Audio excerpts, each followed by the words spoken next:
Eta hemen Ipar eta Hego biak uztartuz euro hiriaz orain Amaraunean. Alaxe aritu dira 6 hilabete Ipar eta Hegoaldeko gazteak Eusko Ikaskuntzak proposatu eta bultzatutako proiektuan. Eta proiektu horretan landu dituzten gaiak era askotakoak izan dira, lidergoa eta aliantzak, finantziazioa, arriskuak, 5 ardatz nagusitan sostengatuak guztiak, lurralde kudeaketa, enpresa harremanak eta enplegurako aukerak, kultur lankidentza, kultur aniztasuna eta komunikabideak. Aitziber Salinas, egunon. Euro hiriaz orduan gaur, horretaz arituko gara. Horrela osatu dute euro hiria, ezta? Eta gazte foroa esan dezagun, euro hiriaren gazte foroa deitu dutena. Eta emaitzak ostegunean oso okertzpana aurkeztu zituen Eusko Ikaskuntzak, Ostegunean aurkeztu dira, prozesu luze baten ondoren, gazteek egindako azterketa baten ondoren, gero esango dute gazteak pasiboak direla, eta ez dakitzen bat kalifikatibo jartzen zaizkien, oso gazte langileak inplikatuak, eta lan intelektualizugarri egin dute, azterketa sakona egin dute, eta mugaz bi aldeetako harreman hori buruzko ateratu dituzten ondorioak benetan interesgarriak izan dira. Bueno, ezagutu ditzagun ondorioiek, ikusi ditzagun zertan aritu diren, eta hortarako ekarri dizkiguzu bi gonbidatu. Hasteko Arrate Arin daukagu gurekin, egun Arrate. Bai, egunon. Eusko Ikaskuntzako proiektu eta pertsonen garapenerako zuzendaria, eta proiektu hau eskuartean ibili duena. Hori da. Eta Aitziberrek esan duen bezala, hain emankorra eta hain aktiboa izan da gazte foro hau, euro hiriaz egin duzuen gazte foro hau.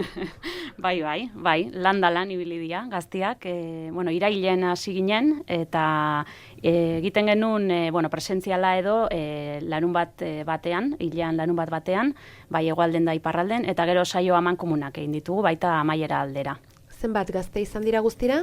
Beraz izan ditugu 22 gazte guztira, bai. Vale. 10 izan dira iparraldekoak, 12 hegoaldekoak, neskak. Paretsu. Bai, bilatu genuen parekotasun hori. Hori bai nahi genuen azken finean euro hirian iparralde hegoalde arteko erakunde hau, hor nahi genuen izatea parekoa, zentzu hortan. 18 eta 33 urte artekoak. Bai. Gutxi gora bera. Bai. Hor kokatzen zarete. Hoi da, bataz bestean 25 urte, baina bai, eukitugu 18-19koak gaztetxoak, eta gero beste batzu baia doktora dutza egiten, edo lanean, edo...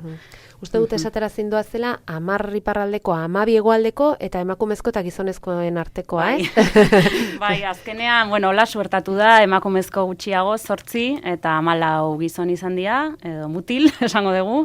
Eta, horre nahiago izango genuen parekoa izatea, baina, hola suertatu da, horre ez dugu gauzak ere forzatu, ez daia forzatu behar. Eta nolakoak arratez, ezaugarriren bat izango dute horrelako proiektu batean inplikatzeko eta gogoeta hori egiteko prest egoteko, ez da? Ezaugarri garrantzitsuena nik uste ja esan degula, dala, gogoa, ilusioa, motivazioa, indarra, energia, hori izan amankomunean zutena. Eta pixka bat ere bilatu deguna da disiplina desberdinetakoak izatea, orduan batzuk humanitatekoak dira, kazetaritza dela, zuzenbidea, beste batzuk kimika, matematika, hor denetatik, ingenieroak, denetatik eduki dugu. Horra ipatu ditugun 5 zutabe horietan zentratu zaretelako eta horiek izan dituzuelako pixka bat izketarako. Baina denak hausnartu dute denaren gainean, hori da.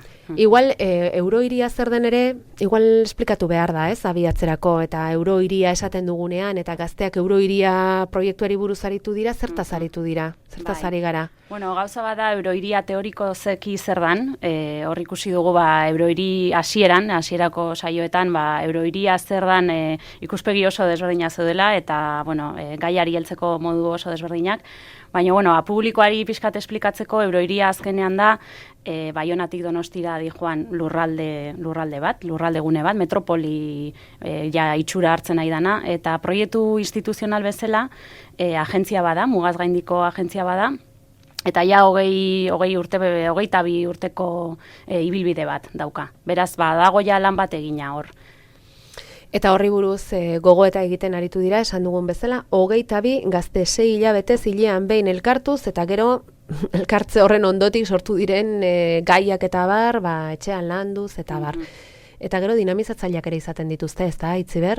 Dinamizatzaileak, oso importanteak, bat badaukagu gurekin, ez da? Argitxu Kamus hor izango da, Argitxu, egunon. Egunon. Non harrapatu zaitugu Baionan, ala Maulen, ala non, Argitxu? Ni hor onizepean, egaren erraiteko, aitetan etxean, no, ala. Ez batean eta ez bestean orduan. Eta notik mendira noa, maskaradetara. Bai, gaur gainera azkena, ez panaiz oker? Ez? Bai, azkena da, bai. Gaur maskaradaren azken emanaldia eta ikusi egin behar da hori ere, ez? Bai. Oso ongi. Bueno, zuk ze valorazio egingo zen iguke, Argitxu, ikusi duzun eta proiektu honetan izan duzun parte hartzeagatik? Bai, valorazio oso baiko egiazki.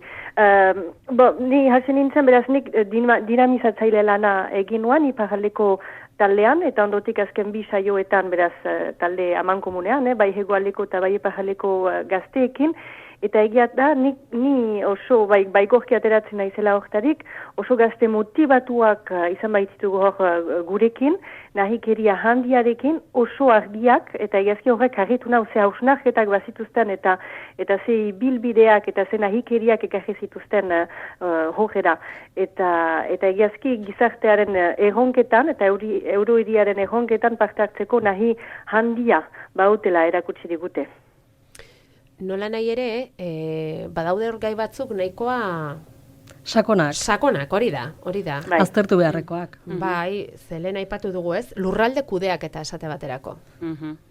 Edo, enplegu aukerak eta enpresaren gaia. Hori pentsatzen dut aski interesgarra izango zitzaiela gazteei, enpleguaren gaiak asko kezkatzen gaituelako denok, eta zer esanik ez gazteak, ez? Bai, gai guztietan, gaika lan egin dugu, baina egia da, bazirela gauza batzu transversalak edo etengabe errepikatu direnak. Eta horietako bat izan da, euroiria oraindik ez dela hiritarrengana heldu, oso gauza instituzional bat bezala ikusten dela, eta, proposatu duten proiektuetako bat hortik dijoa, ezta? Nola hiritarrak inplikatu eta nola agente desberdinak edo elkarren artean bildu, eurohiri hori bai sustatzeko eta baita ere pixka bat akulu edo izateko erakunde lobby moduan edo pixka bat hor indar egiteko eta hor proposatzen zian hainbat gauza egin daitezen.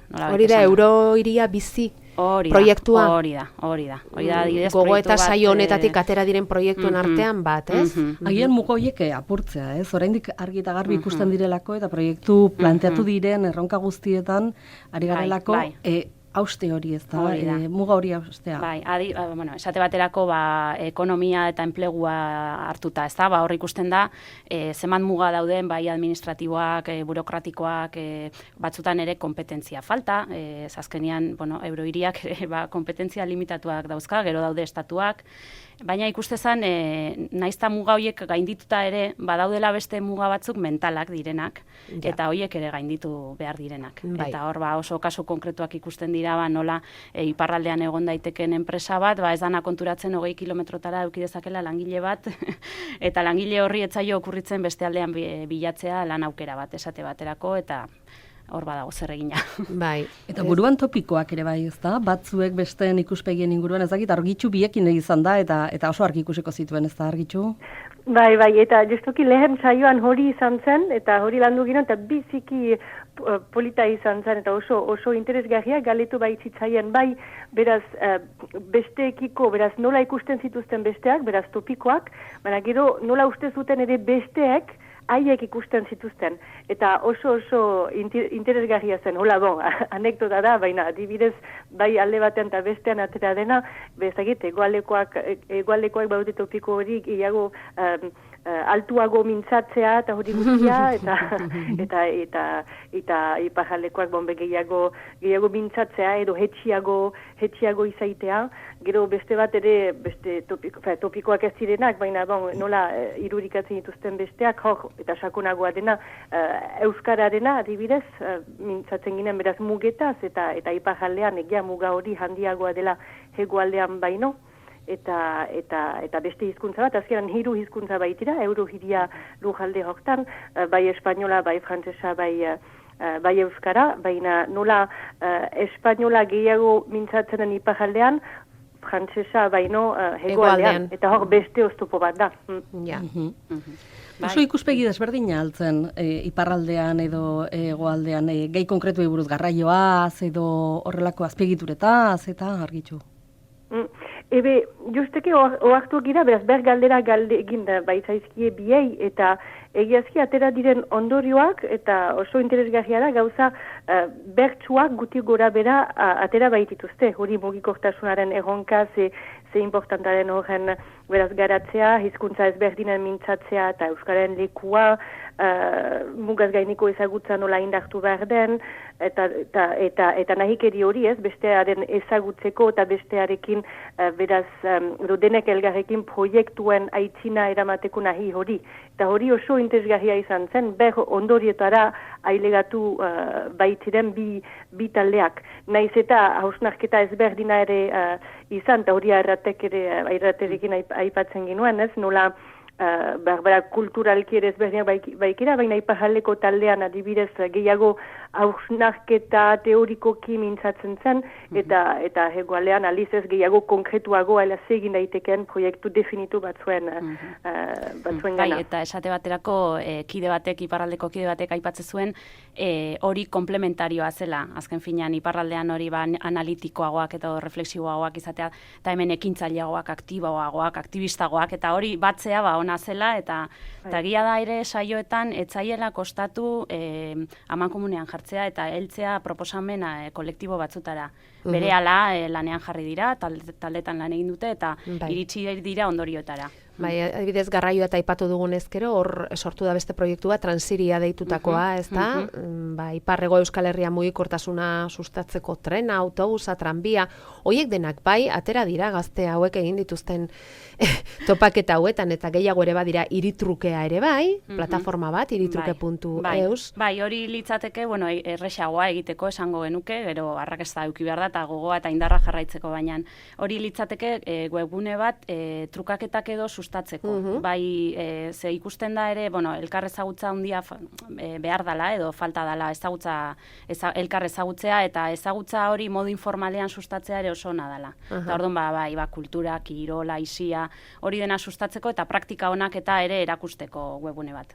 Eta Euskal Herriko labela ere bai, hau uste dut ilazera aipatu genuela, ez? Alde bietako produktuak, ez? Erresago garraiatzeko modu bat, ez? Ia da, proposamen batzutan errepikakorrak edo, rekurrentea gertatzen direla. Baina badakizu Euskaldunok, ez, gure produktuekin nolakoak garen, eta gustatzen zaigu hoien zabalkunde egitea, eta bar. Bai, hori, bai. Eurren urterako gauzatzen den. Hori da, horrengo pausoa, bai.